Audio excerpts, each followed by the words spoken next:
to my daddy in the morning and saying, "Daddy, it's time to get up." We'd get up and have breakfast, usually cereal, fruit, and definitely a yogurt. Yummy. We would then talk about what we were going to do today. Today we're enjoying a beautiful day at the beach. My dad would pack up cheese and crackers, pretzels, fruits and fruit snacks, water, and a Capri Sun for me to enjoy at the beach. We'd put our bathing suits, shirts, and hats on to keep us fresh from the sun. Oh, what a beautiful sunny day. We then get all my beach toys, balls, trucks, kite, pack up the bike, and our toddler trailer for our mile bike ride down to the beach, 30th Ave South. My daddy would play his music, and off we go on our bike ride to the beach. I would sit in the toddler trailer and just look around, enjoy the fresh air, breeze, trees, birds chirping, and look at all the cool things we would pass on our mile ride down. I never complained because we were going to have so much fun. I would point out any cats and her dogs or anything else, any cats or dogs or anything else cool that I saw. We'd get to the beach ramp, and he would pull me up the ramp on his bike, and then I would get out, put my feet in the sand, and see this beautiful ocean. My dad would pull the bike and toddler trailer through the sand. We'd put up the umbrella and start to play. Sometimes my daddy was so excited to get to the beach he would forget to stop and take me out of the trailer. His flip-flops would throw sand on me, and I would yell, "Daddy, Daddy," and he would stop and let me get out and walk down. My daddy would get the kite started and watch and help. I was a great helper. Once up in the air, I would grab the string and hold as tightly as possible as the kite climbed higher and higher in the air. My daddy would then tie up the kite on the toddler trailer so it wouldn't blow away. We would then dump out all the beach toys and start to dig holes and make sand castles. I would ask my daddy to get some water in the bucket to use for my next idea, my next invention. I had a lot of great ideas. We would go down to the water together, and I would run to the edge of the water and back while I filled up the buckets for my holes and sand castles. The water buckets were really heavy, so my dad would carry them back to our spot. We would make big castles with our buckets. Sometimes I would step on them, so we would have to start over. Once we did that for a while, it was time to go play in the tide pools. My dad would take a bucket to see if we'd find any small fish or other items to put in the bucket. One time we found hundreds of starfish. I would just run through the pools, splashing and enjoying the fresh smells of the ocean breeze, the feeling of beach sand and water running through my toes, the sight of the waves, blue sky, and clouds, making this perfect day to spend with my daddy. Now it's time to go jump in the waves with my daddy. He would pick me up, walk me out about his waist high, and as the waves came crashing to the shore, he'd pick me up over them and would just jiggle and smile and splash me down when the waves passed. Everyone that has met me knows the sound of my laugh and sees that giggle and smile. Please close your eyes and you can hear it and see it. It's refreshing. We would splash in the water for a while sometimes. I would get completely wet from my hat down. I could feel the nice cool water all around me. That was so much fun. Wow, that was also tiring. It's time for snacks. My dad and I would go back to the umbrella and sit in our chairs and have our snacks and drinks. We would watch the osprey, pelicans, and seagulls splash in the water looking for fish. Sometimes we'd even see dolphins swimming. Very cool. I would ask my daddy if I could feed the seagulls, and he would always say yes and bring something for them to eat. Today we had some goldfish crackers. I would start tossing them food, and they would get really close to me, and I would run away. Too funny. Once we finished our snacks, it was time for a little more playtime. I would run, and my daddy would chase me, or he would run, and I would chase him up and down the beach. My mind was always going, and I would find things while we were running and bring them over to my sandcastles, such as seaweed, sticks, shells for decorations. By this time, I'm starting to get tired. And I know my daddy's tired too. I would just tell my daddy I'm tired and ready to go home. We would start picking up all our toys, and Daddy would do most of the work. I would just watch my daddy and I would wind the kite down and pack everything up. My daddy would pull the bike and toddler trailer through the sand, and I would walk to the top of the walkway, and we would speed down the ramp. On the way home after all that fun, I would fall asleep in the toddler trailer. My daddy would gently take me out of the toddler trailer, and we would rinse off and change our clothes. It's now nap time for my daddy and I. We would read 2 to 3 quick stories, and we would both fall asleep.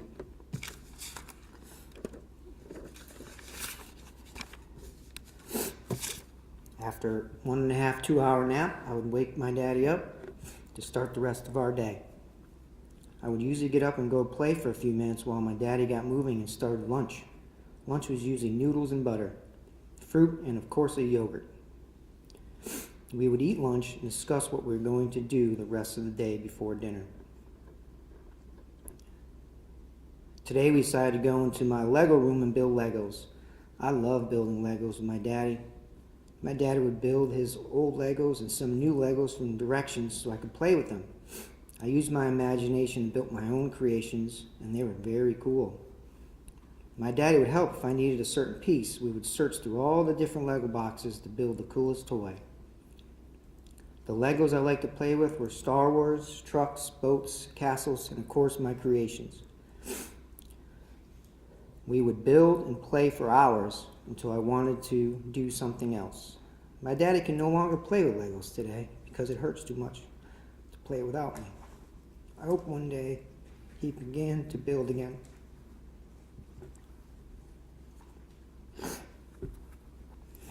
It's now time for dinner, and my dad would let me watch my Star Wars or PJ Masks shows while he was cooking sometimes. I love watching those shows and would pretend to be characters in those shows while playing. Today my daddy and I are making homemade pizzas on the Big Green Egg. I love playing with the dough. I would make my own creations with dough by pressing straws or shapes into the dough using my toys before we'd put the sauce and toppings on. I would also get to make my own spices creations in a bowl while I made pizzas. My daddy would cook the best pizzas. We would sit on the couch and watch my shows while having dinner. I sometimes spent more time watching than eating, and my daddy has to keep reminding me to eat. If I ate enough, I get to pick a candy out of the magical blue basket, which is full of different types of candy that is in our pantry. It's so exciting. During dinner today, my daddy said we were going to watch the full moon rise at the beach tonight. Yippee! I really like watching the full moon. We get to also play at the beach while we wait. I decided to have Pez candies today for my dessert. I like pulling Pez candies out of the dispenser. My daddy was saving a very old Star Wars Pez for me to open one day. I'll never get to open that cool C-3PO Pez dispenser.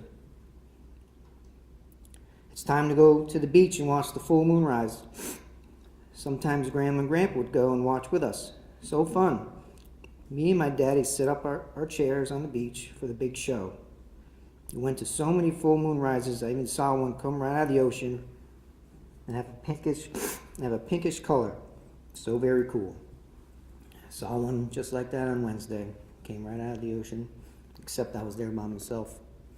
No Henry. Nobody wants that in their life. While we wait for the moonrise, I get to look for shark's teeth, put my feet in the water, and chase my daddy around. I get to run up on the dunes and down the dunes and build things out of the items I find in the sand. It's now time for the moonrise. My daddy and I sit on our chairs. Everyone imagined the moon coming up, and now my daddy sits alone and broken, going forward. Nothing is ever the same without me.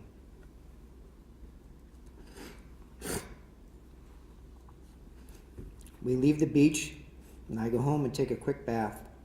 I enjoy bath time. We get to play with foam soap, make different types of flavors of ice cream and soups. My dad even pretends to drink my yummy soup. I sometimes even get to spray the soap foam myself wherever I want. I spray them all over the bathtub walls. I even was starting to show my daddy how long I could hold my breath on the water in the bathtub. My daddy would count. Bath time is now over, and it's time for bed. My daddy gets me dried off and we brush our teeth. I get to pick out 3 different books, stories, to read before bed. One of my favorites is the Glow-in-the-Dark Stars, Moons and Clouds book, where my daddy on each page would charge the page under the bedside lamp and then would turn off the light and the book would glow in the dark. It was so very cool. I would point out things on the pages and help read the book. We had so many books to choose from each night. Little Blue Truck, Time for a Hug, and the Dinosaur Search and Find book, which was the last book my daddy saw me looking at the day before I went to sleep forever by the evil person. Now that I'm resting and waiting for my daddy, I have time to think about you, the evil person's family, lawyers, and therapists and support system. You were always team evil person and never team Henry, except for maybe Tom. He's the only person I remotely feel bad for because he's guilty by association. Guess what? Now all of you have my death on your hands and conscience. Please let that soak in. Now all of you have my death on your hand and conscience. Even to this day, some of you are still team evil person, which is extremely sad. We know who you are. I was never given the opportunity to be protected from the evil person. Everyone in the family just continued to enable the evil person. For some of you, that is still going on today. I'm not sure how you sleep at night. Before and after my death, and even in the aftermath, and always remember, you enabled a coward who killed me, a sleeping 3-year-old boy. You must be so proud. If the evil person is someone you want to be associated with, I can't help with that. Just remember, at the end of the day, that's something you will now think about the rest of your life. Anyone associated with the evil person, in my mind, is dead to me, and my daddy forever. The only time my daddy ever wants to hear from you is when you send a message to my daddy that the evil person is dying or dead. The same goes with my so-called half-brother, Corey, who's one of the evil person's biggest enablers. That way, me and my daddy can rest peacefully and have a party celebrating the death of a child killer.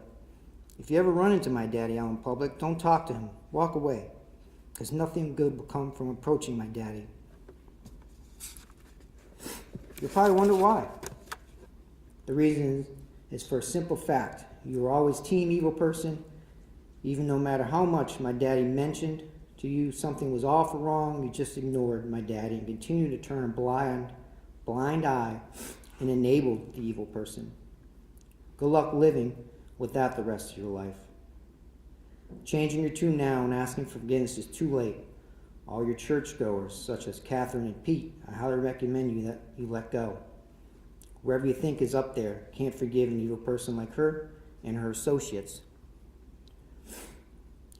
Was I or my daddy ever a priority for his family? My daddy did everything he could to raise me and navigate the evil person in the family while working with the entitled, selfish narcissist. My daddy and I remember when the family would just say, "Oh, that's just the evil person." Everyone just gave her a pass and left my daddy on an island by himself. Guess what? You're all now complicit. Just know every time my cousin Kenneth, who's a year older than me, who I was actively living with at the time, reaches his milestone, the entire Lewis family must now reflect and think, that should also be me. Think to yourself, I'm somewhat responsible for Henry not being here today. I hope they can sleep on that. Each one of you will carry that burden forever, and my daddy and I know what that's like. The adults in the room chose the evil person over me, a defenseless 3-year-old.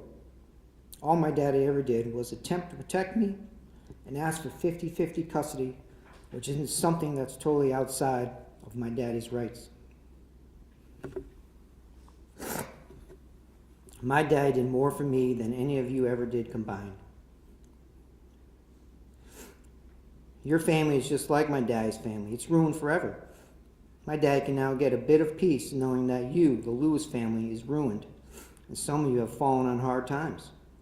Fortunately, not hard enough.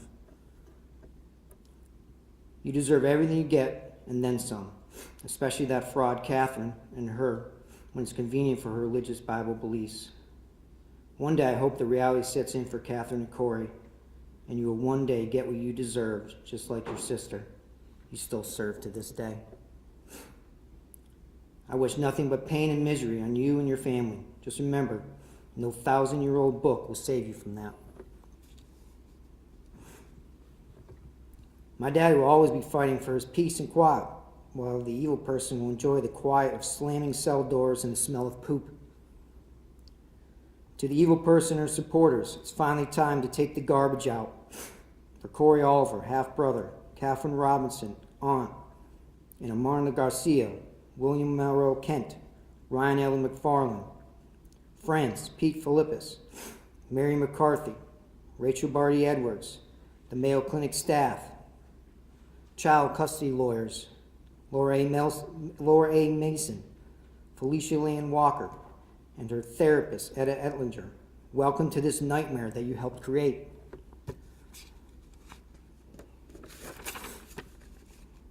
Your nightmare and pain and suffering has just started.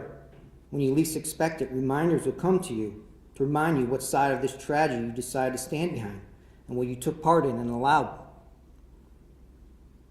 My daddy said just because someone offers you money for services that is against all ethical morality doesn't mean you should do it.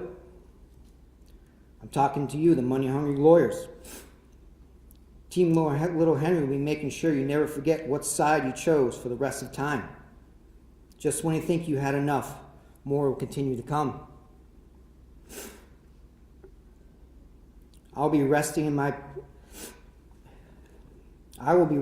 peace and quiet space, patiently waiting for my daddy to tell me how much he misses me and loves me.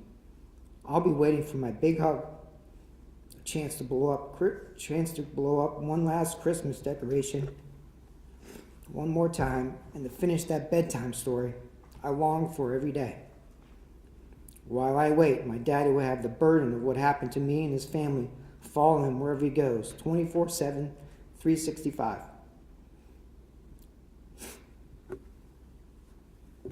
Thank you to my daddy's support system.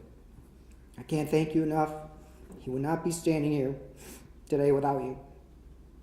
Thank you to the play garden school, where my chair symbol was a dragonfly. And of course, Team Little Henry. Love, Henry. Aloha.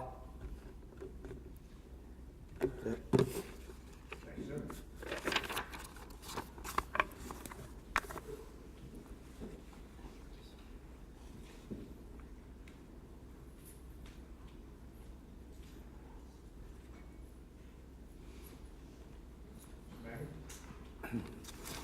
Nothing further from the state, Your Honor.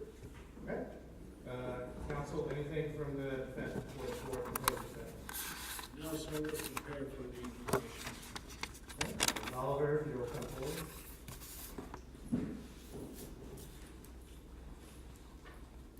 Any legal reason why sentence cannot now be imposed? No, Your Honor. Before the court imposes sentence, it is somewhat customary for the court to make a couple of comments.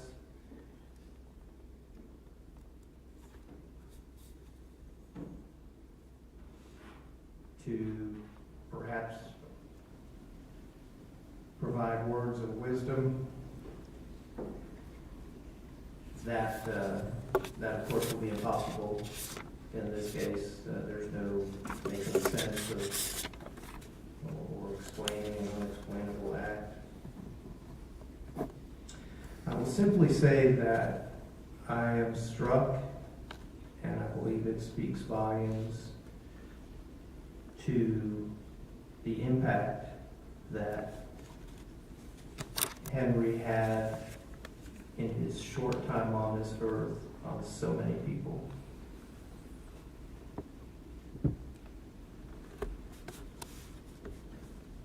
And perhaps that was his purpose.